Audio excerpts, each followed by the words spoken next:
Today's suicide bombing at Moscow's Domodedovo airport is the second terrorist attack on the Russian capital in less than a year. Joining us with his reaction is Rick Nelson, director of the Homeland Security and Counterterrorism Program at the Center for Strategic and International Studies. He's a former Navy helicopter pilot with over 20 years operational and intelligence experience, including assignments at the National Security Council and the National Counterterrorism Center. Mr. Nelson, welcome to Bloomberg's Bottom Line. Thanks for joining us today. Mark, thank you for having me on it. Sir, what was your first reaction when you heard this? Well, again, it's a devastating attack, and any time that you see civilians like this who are just going about their daily business be attacked by such terrorist groups, potentially, it's unsettling and it's disheartening. Sir, when we go through some historical context, I mentioned in the intro to you that it's the second terrorist attack on the Russian capital in less than a year. In terms of the investigative process, are folks looking at the people who committed the last act, or are there tentacles other place where they're also investigating?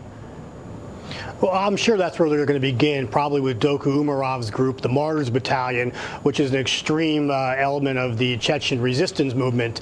Back in 2009, Umarov said that he was going to go after targets in central Russia. We saw that last March with the subway bombing, and now we're seeing potentially an attack at an airport again. Let's talk a little bit about him. Exactly who is he? What's his story? Well, again, he'd like to see an Islamic State created in the North Caucasus. He's been very vocal in his declaration of violence against the state of Russia.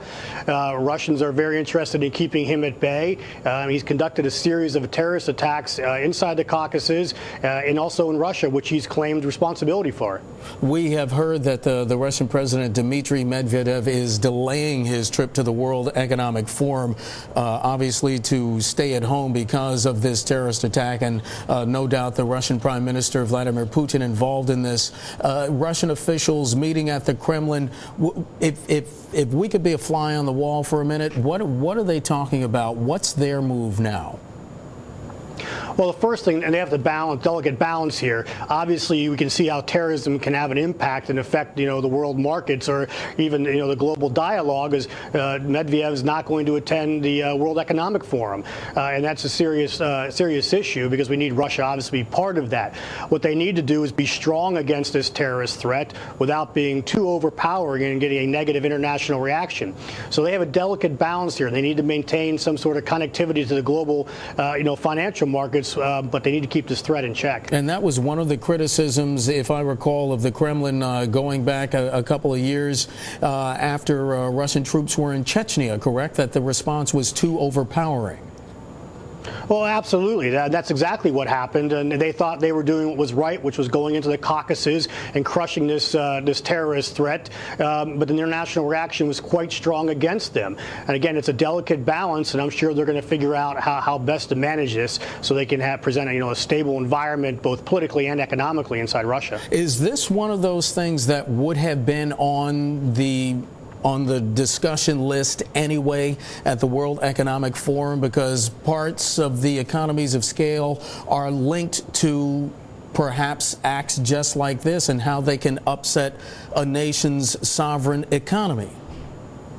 Well, absolutely. Russia has been, criticized for security issues, internal security issues in the past. There have been questions about security at this particular airport and security within the state of Russia writ large. So obviously, Russia is constantly trying to portray itself as a stable and a safe environment. And terrorist attacks like this do nothing but undermine that perception. As I mentioned, you've been doing this for quite some time. How have counterterrorism tactics evolved over the years? That's a great question, Mark. I think that they're going to continue to evolve.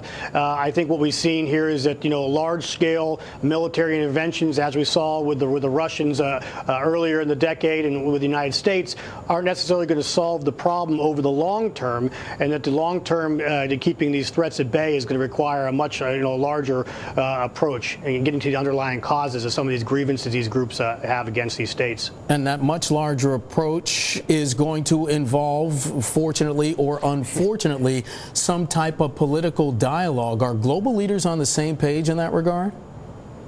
Well, they're not, Mark, and that's a very good point. Obviously, like we see with the Taliban in Afghanistan, negotiating with some elements in order to bring peace may not be palatable to many people. And again, that's what each nation is going to have to determine what's in its best interest.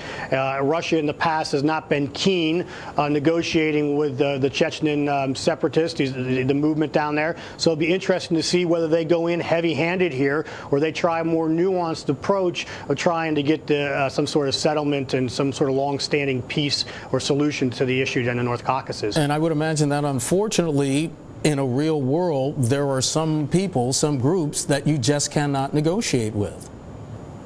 Well, absolutely. At the end of the day, as we saw, with the IRA, there's negotiations and peace is brought about, but now we see splinter groups breaking off and going back to the original grievances. So as long as these grievances are out there, states are going to have tight security. They're going to have strong counterterrorism forces so they can deter these threats. And when these threats happen, they can investigate them and bring the perpetrators to justice. All right, Rick Nelson, Director of the Homeland Security and Counterterrorism Program at the Center for Strategic and International Studies, joining us from our bureau in Washington. Rick, thanks so much. Appreciate your perspective. Thank you, Mark.